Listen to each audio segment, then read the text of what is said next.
Mind maps are a visual way of presenting data that can help you brainstorm, study, and learn.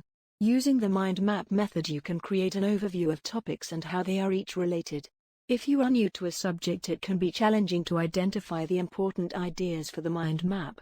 But with a bit of practice and effort, mind maps are a useful tool for brainstorming and planning.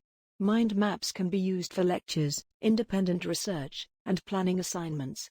Mind maps are great for visual learners who need an overview of a subject. They are a quick-way method of note-taking in fast-paced lectures or for brainstorming. Mind maps are great for identifying relationships, connections, and hierarchies in information. Start your mind map by writing the main topic in the middle of your page. The main topic of your mind map is the central idea or topic that you are focused on.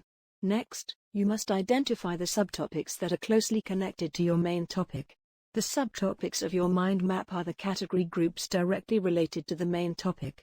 The next step is to add branches from your subtopics to make notes of the important details. Each branch represents a topic that needs to be explored in detail to build an overall picture. Here are my top tips for using mind maps. Top tip 1: use color in your mind map to identify different types of information. Top tip 2: prepare before lectures so you can easily identify the main topics and themes. Top tip 3: use different sized fonts in your mind map to indicate varying degrees of significance. Thank you for watching.